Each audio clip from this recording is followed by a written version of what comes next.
Setan pernah gak suka. Masalahnya setan ini dua, ada syayatinul jinni wal insi. Ada setan jin, ada setan manusia. Itu masalahnya. Biasanya ngelarang maulid setan jin apa setan manusia?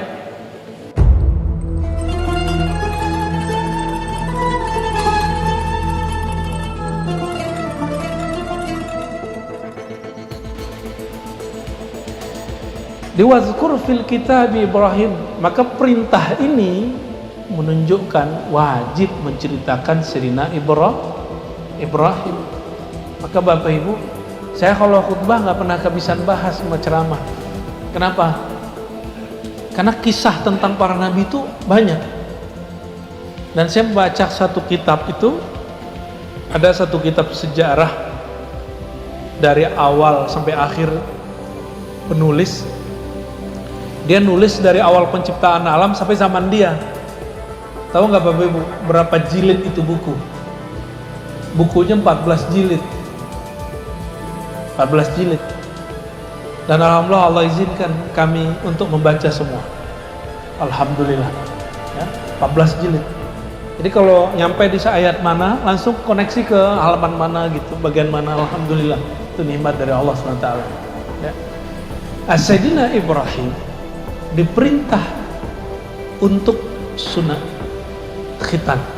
Khitan itu bahasa Arab qat'u, ya, mazada atau masatara ala az-zakat, memotong satu yang nutupi zakat. Zakat itu bahasa Arab Pak ya, bukan bahasa Indonesia. Kalau bahasa kedokterannya penis atau alat vital. Pada punya nggak sih? Ente punya nggak? Bener. Ya kalau di fikih ngomong begitu biasa. Orang ahli fikih ngomong, mohon maaf, alat kelamin itu standar Pak, itu biasa. Apalagi fikih perempuan, aduh, masya Allah detailnya dan rumitnya. Sampai ada satu buku khusus cuma ngurusin darah perempuan. Ya. Kalau laki-laki kan nggak ada kan? Itu sebabnya laki-laki kalau dia bayi buang air, belum makan apa-apa nih, masih disusuin susu murni, belum minum susu sapi, itu kalau kena kain cukup dipercik langsung suci. Kalau perempuan enggak. Kalau perempuan walaupun masih susu murni, air susu ibu, kata orang Malaysia susu badan, itu dipercik tetap dia najis, dia mesti dibersihkan seperti perempuan dewasa. Nah, apa yang terjadi? Karena memang struktur alatnya beda. Makanya kita menganjurkan kalau di mana-mana tempat orang berkumpul, toilet laki perempuan dibedakan. Karena memang organ vitalnya beda dan hukum fikihnya beda. Terus ada orang mau persamaan. Persamaan laki perempuan nggak mungkin. Yang ada itu kesetaraan hak. Kesetaraan hak itu untuk perempuan apa, laki-laki apa gitu. Setara tidak mesti sama. Laki-laki dapat hak menikah 4, perempuan dapat hak gak punya suami 4? Kan enggak. Berani Haji Syaf? Kan gak berani. Minal khaifin. Nanti Bu Haji yang marah.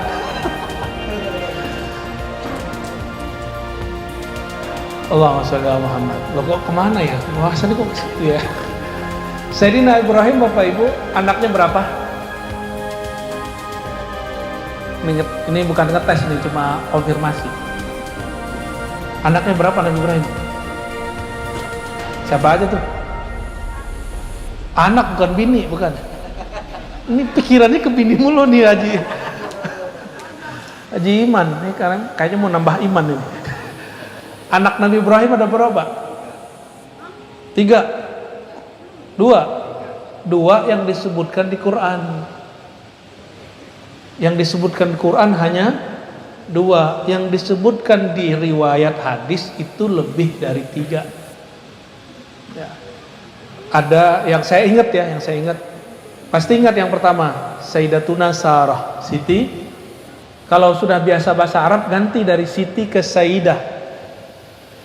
Ya, city itu city tour kata orang nanti. Ya, ganti Sayyidatuna atau Sayyidah. Sayyidah Sarah, yang kedua siapa? Hajar. Ada lagi yang ketiga. Dan itu dari Asia Tenggara. Namanya Sayyidah Qanturah. Semua itu tertulis dalam kitab tafsir Ibnu Katsir dan juga dalam Al-Bidayah wa Nihayah karya Ibnu Katsir, Imam Thabari dan lain. Nah, dari Qanturah ini muncul anak. Ada riwayat 4, ada riwayat 6. Nah, jadilah muka-mukanya kayak kita-kita ini. Ya, muka-mukanya kayak gini nih, ya. Bedakan sama orang Arab. Jadi kalau pas lagi umroh itu, orang kita tuh jelas banget nih, orang Indonesia nih. Ya. Sangat jelas. Kalau orang Arab itu kita mikir-mikir nih, Arab Mesir rambutnya beda. Kita dengerin dulu dia ngomong. Dia ngomong baru tahu ini Mesir gitu. Orang Yaman sama Saudi ngomong dulu, beda nggak qafnya, beda nggak dialeknya, baru saya bisa bilang, oh ini dia orang Yaman, nih orang Saudi. Tapi kalau orang Indonesia nggak perlu ngomong. Ya, di tanah haram itu udah kelihatan orang Indonesia itu khas, ya, sangat-sangat khas. Tapi nggak usah khawatir Bapak Ibu. Ini di atas ente apa nih? Apa itu? Wah, itu tanda udah sunat tuh ya.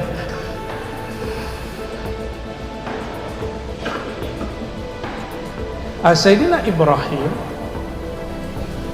dapat anak setelah umurnya 80-an dari Sayyidatuna Sarah dan Hajar dulu. Dan itu setelah dikhitan. Saya nggak tahu nih zaman Bapak dulu khitannya pakai apa, Pak? Pakai bambu apa pakai pisau? Disuruh mandi dulu 2 jam gitu nggak? Pakai apa lu? Kapak, beneran? Kalau pakai kapak salah potong nanti. Yang sebelum tahun 60 lah ya, itu masih pakai apa tuh ya? Bambu. Ngilu. Mikirinnya ngilu kita. Sayyidina Ibrahim. Nah, untuk apa beliau diperintahkan untuk bersunat, berkhitan? Bapak Ibu ini mohon maaf, secara fikih nih mohon maaf. Kalau kita buang air kecil, ini laki-laki ini khusus nih, ibu-ibu nonton aja dulu ya. Buang air kecil, itu sisa nggak di ujung? Kalau itu nggak dibersihkan, sholat kita nggak ada yang diterima. Sholat kita nggak ada yang ini secara fikih ibadah. Karena syarat sholat itu suci. Kalau ada yang sisa di situ, maka dia dihitung. Nah, maka anak-anak kita ini dulu, kalau canda-candaan bapak-bapak saya dulu, ya orang-orang tua kita dulu, kalau anak kecil belum disunat jangan ditaruh di saf orang gede gitu. Itu sebenarnya nggak wajib, itu cuma kekhawatiran mereka karena anak kecil nih alat vital dia belum disunat. Dia kalau buang air kecil pasti netes di situ dan tersisa. Secara kesehatan itu air seni itu kotoran atau air bersih. Kotoran kalau nyisa dan berdiam di kulit, dia jadi penyakit atau bisa membuat orang sehat. Sakit. Itu sebabnya Bapak Ibu mohon maaf, kenapa penyakit kelamin muncul banyak pada orang yang tidak disunat. Sedangkan orang yang disunat jarang sekali kena, kecuali dia suka free sex, suka ganti-ganti tapi nggak mandi wajib, jadi bersihin. Kalau dalam Islam, mohon maaf, yang kecil-kecil ini belum paham nih. Kalau habis hubungan mandi toh. Coba lihat orang-orang barat begitu nggak? Emang tahu pernah ngintip? Belum. Tapi mereka emang nggak diajarin sama sekali. Selesai langsung jalan, nggak dibersihin, nggak diapain. Kalau dalam ajaran Islam mesti dibersihin. Ya. Nah, Bapak Ibu yang dimuliakan Allah, saudara-saudariku, Jadi khitan itu mungkin menyakitkan di awal, tapi dia menyehatkan sampai mati. Menyehatkan sampai mati. Dulu Haji Isam berapa hari nggak ini awal disunat nggak bisa jalan? Sebulan. Itu pakai dukun kali ya?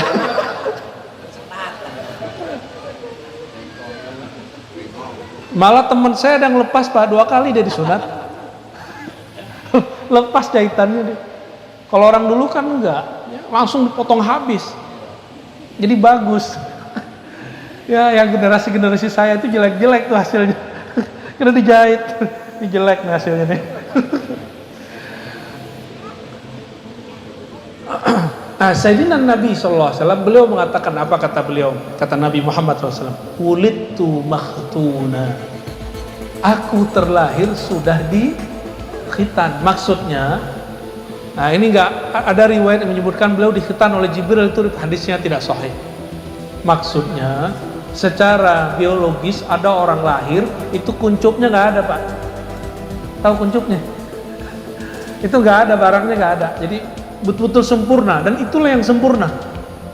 Jadi Sayyidina Muhammad SAW itu dilahirkan sesempurna tubuh Sayyidina Adam. Loh kok bisa? Kenapa bisa?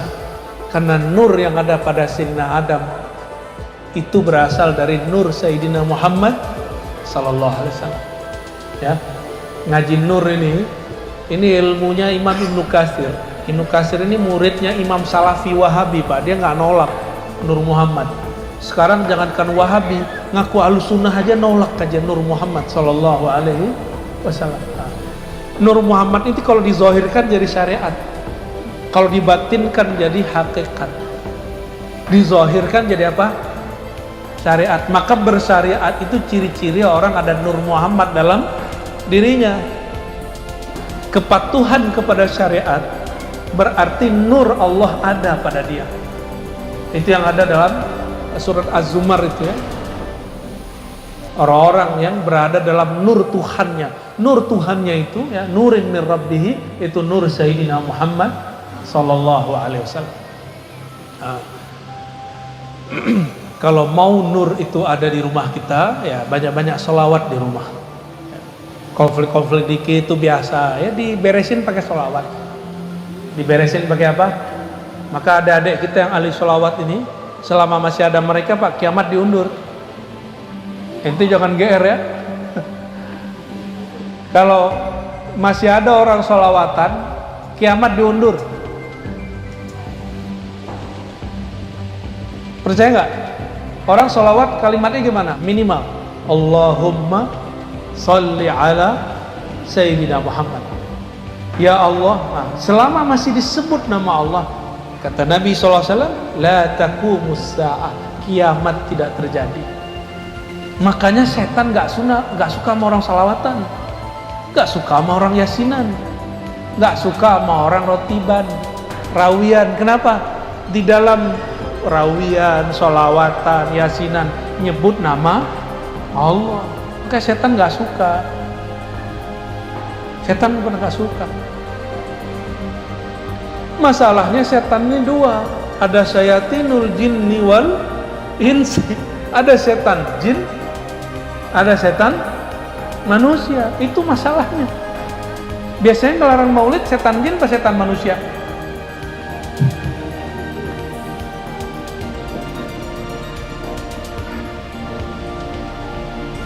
Kalau ada orang gak senang dengan maulid Nabi Muhammad SAW, dia mungkin tidak setan, tapi lidah dia dipinjam sama setan. Ntar jangan nanti bilang tetangga kita yang gak senang maulid dibilang setan lagi. Terpanjang ceritanya kita ntar. Bisa ada laporan nanti ya.